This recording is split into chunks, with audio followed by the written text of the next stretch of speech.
Good guy. I've got to sit down, Richard. Fine, yeah, no, do that. First time we tried to hit 100 with 2 hands. Yeah. We nearly died, literally. I was honestly worried. I thought, how's the pain?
Because it ain't, I can tell that the bell's not going as high, not because of my push or stamina, it's because my grip's coming around. exactly. Yeah.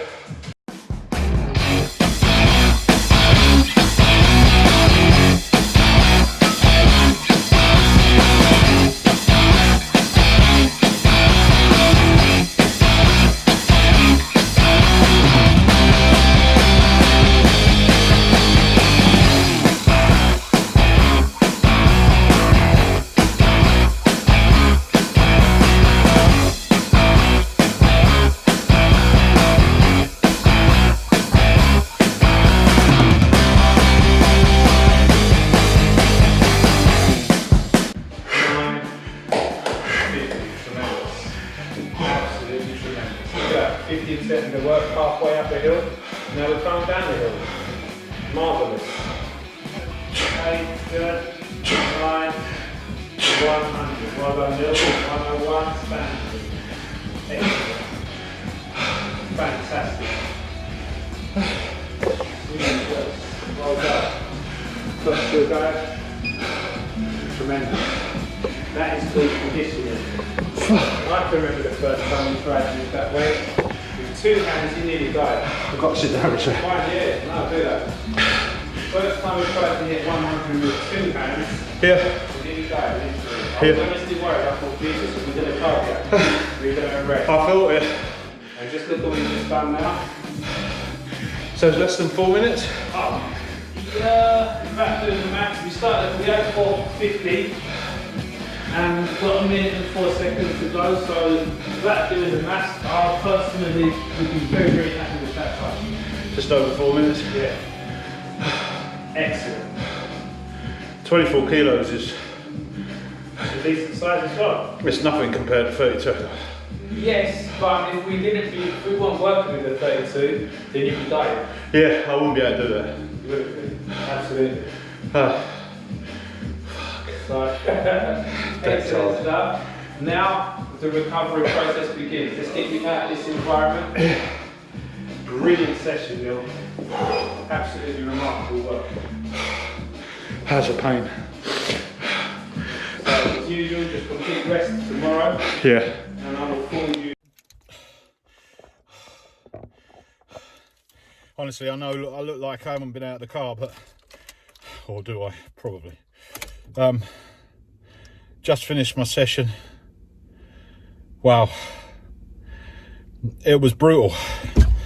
Every time it's really brutal.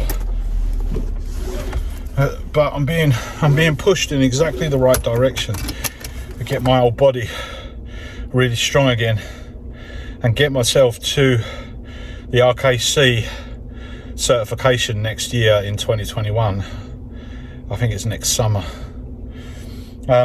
if I can.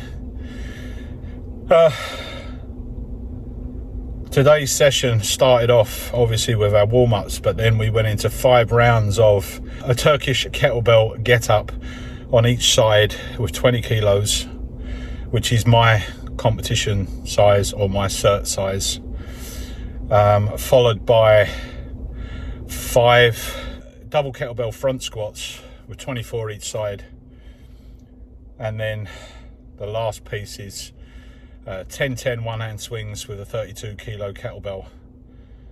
So that's 5 rounds. That was brutally hard. After that we did a goblet squat ladder, so 10, 8, 6, 4, 2 repetitions, and after each set a 30-second straight arm plank. I think it was 30, might have been 20 seconds. And then last off we did a 100 kettlebell swings. Normally you get to do it in less than 5 minutes. Terrence wanted me to do it in less than 4 minutes 40, and I actually did it in like 4 minutes 5 seconds, something like that, or 4 minutes 10 seconds. I can't remember the exact time, I'll check later. So that was that. But you know, he continues to tell me I'm just breaking all the records. And when you think, when I first started, I did two-handed 24 kilo kettlebell swings. So I did two-handed kettlebell swings at 24 kilos, and I couldn't do 100 reps in under 5 minutes. Okay, so with both hands, 24 kilos, and it took me like 5 minutes 10 or something like that, 5 minutes 20. In fact, I think we stopped at 5 minutes and I was on like 92 reps. Now I'm doing one-handed 24 kilo kettlebell swings in just over 4 minutes. Yow. That is a massive, massive difference.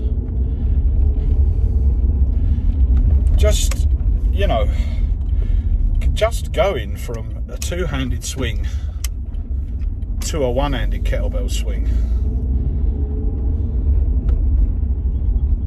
But the conditioning, well, it's off the charts for me. The conditioning is, I mean, don't get me wrong, I feel kind of good after the training session. Like right now, just driving home, I feel good. But at the same time, I feel exhausted. My body feels like I've done a hard day's graft on a building site. That's how it feels.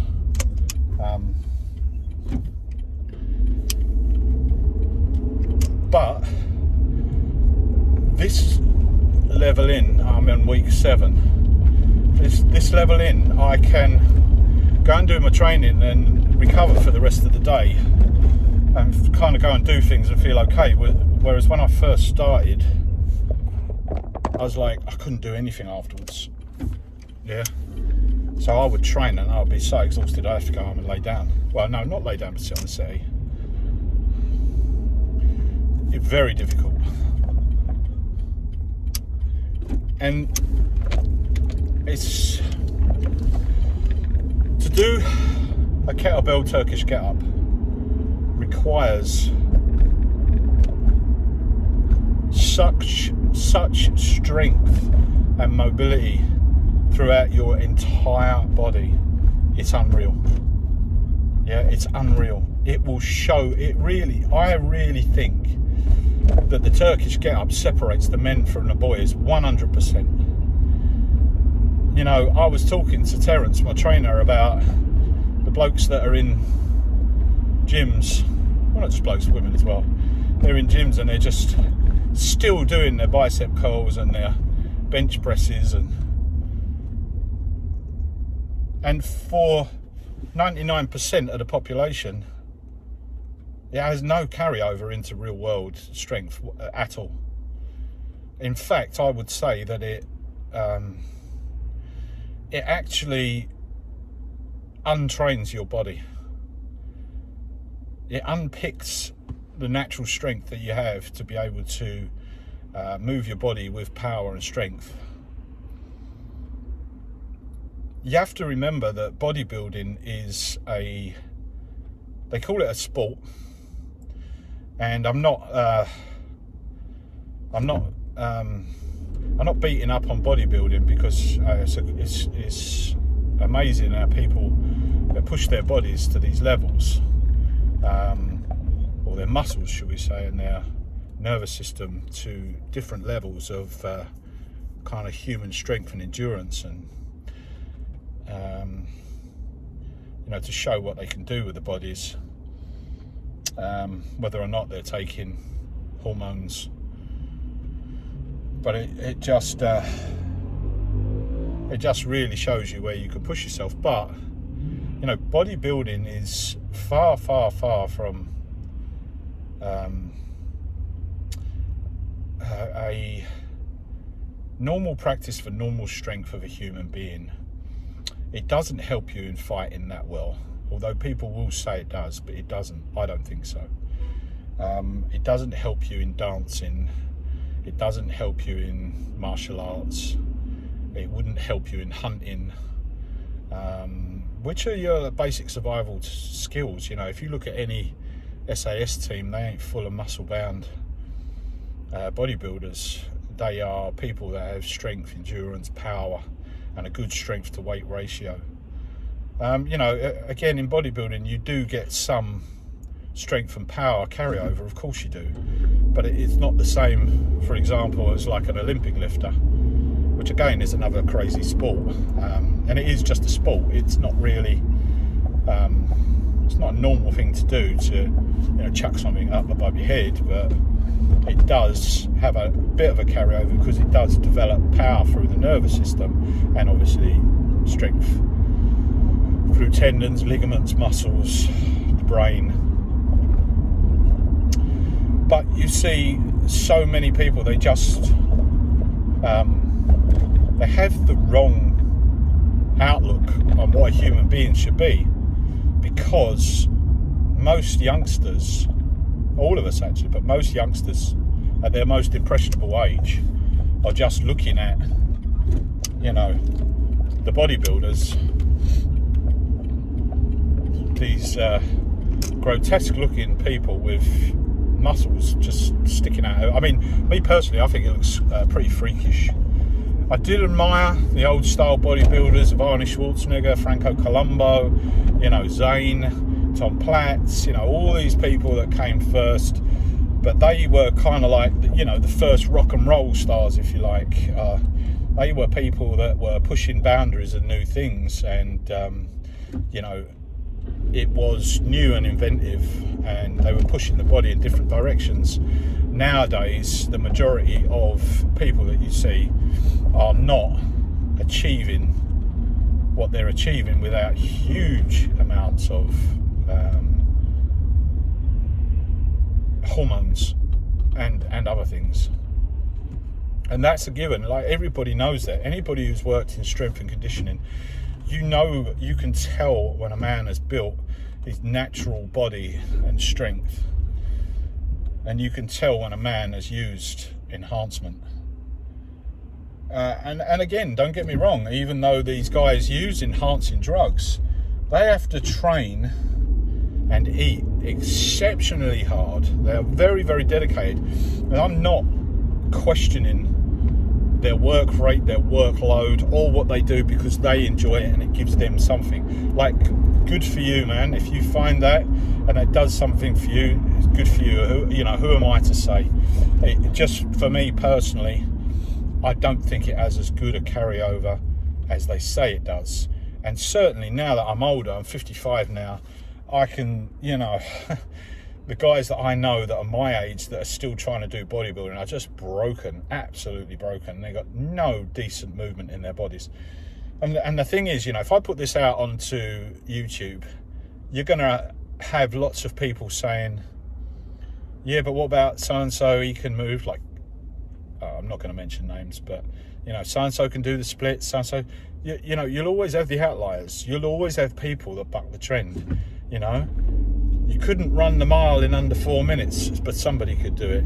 You couldn't run the 100 meters in under 10 seconds, but somebody could do it. There's always someone that can out-jump whatever you think. They can outrun, they can out-muscle, they can out-strength. There'll always be somebody who bucks the trend. But for the majority of ordinary men and women on the street, no. You can tell when somebody has enhancement. I can see it a mile away. And don't forget, I've worked with athletes a lot. I've worked with a lot of athletes, and I know exactly how much supplementation they're taking, legal and illegal. And I will tell you, absolutely, all of them take some form of supplementation, illegal and legal. You are not going to get to the peak top of performance relying on your own God-given strength. No. But there will always be one freak of nature who comes along who does do it. I think when Carl Lewis was tested after was it the Seoul Olympics? No, Ben Johnson. When Ben Johnson won the 100 meters, Charlie Francis was his coach. And cut a long story short, he was tested and he was positive for enhancements. But all the other guys that were in that 100 meter final were all tested. Actually, they weren't tested, but blood samples were taken. And those blood samples weren't tested at the time. They actually came back and tested them 20 years later. They were still kept, I think, in a facility in Germany. I don't know, don't quote me. But every single one of those finalists in that 100 meter final when Ben Johnson won, and I think the title was given to Carl Lewis, every single one of them that was tested years later proved positive. They had all taken some kind of steroid to get them where they were. And our young people are not only seeing a form of exercise which is it's not conducive to a natural human being. It's not. It overemphasizes parts of the body that the person wants to work. And you can never, once you start, and I've done bodybuilding for a long time, okay? Once you start, you can never properly undo what you've done. If you put more emphasis into your chest, your back's going to suffer. If you put more emphasis into your calves, then your shin muscles are going to suffer. If you put more emphasis into your hamstrings, your quads are going to suffer.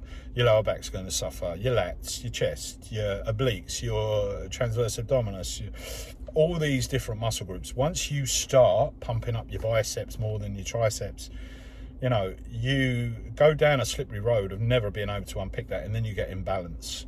You know, I built my chest up. My chest is really big and it's much, much stronger than my back. And that's caused me a problem as I got older, you know, 100%. And, you know, you have to look at it and say, are you vain enough just to pump up certain parts of your body because you think it wants to look better in the mirror when you probably look fine anyway? Or do you want to be able to get out of a problem by punching someone and knocking them to the ground? You may not look as good, but if you've got the strength and power to push a man over, to slap him down, to run away really fast, to pick someone up and throw them to the floor, you know, that is functional strength. That is using your strength, you know, to climb a tree, to climb up a rock face, to run away, to fight, to hunt for something. If you're just full of muscles, you know, the other thing is once you build up a lot of muscle tissue, and it's the you've created, I think it's sarcoplasmic hypertrophy. Once you get that, your muscles get depleted very quick. Do you remember when Frank Bruno used to fight? Frank Bruno is a big heavyweight boxer from the UK back in the 80s and 90s, well 90s.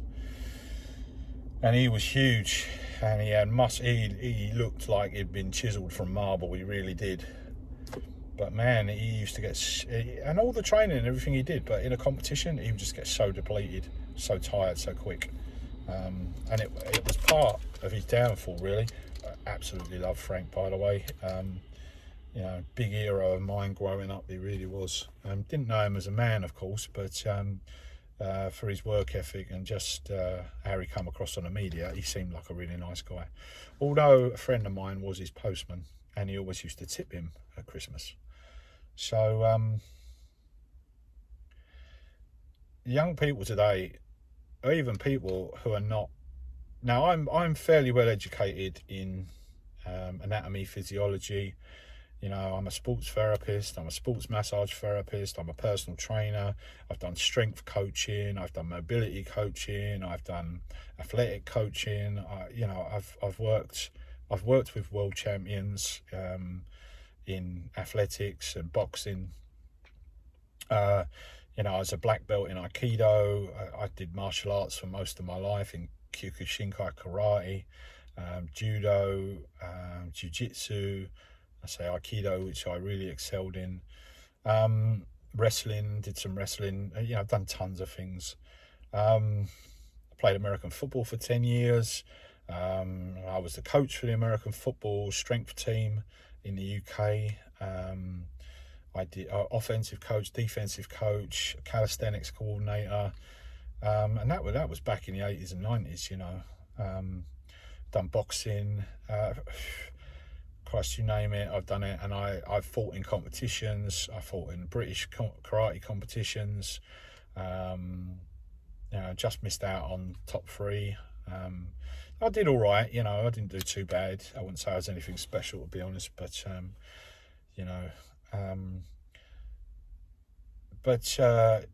I've also done Tai Chi, Qigong, meditation, lots and lots and lots of different arts. I've studied lots and lots of different ways of training, from kettlebells, maces, clubs, standard strength and conditioning training with barbells and dumbbells,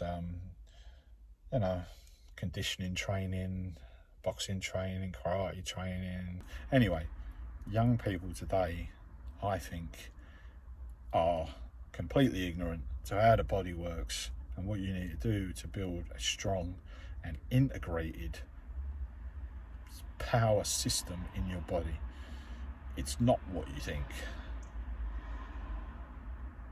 Not all young people, there are some young people who do get this, and they do understand you don't need to pump your muscles up like a crazy person to look good. My closing thought, or my part in thought for you is this: an athlete trains for function, and his form follows that function. Form follows function. If you train for a purpose, you will look good. If you just train to look good, you'll never get to where you want to be.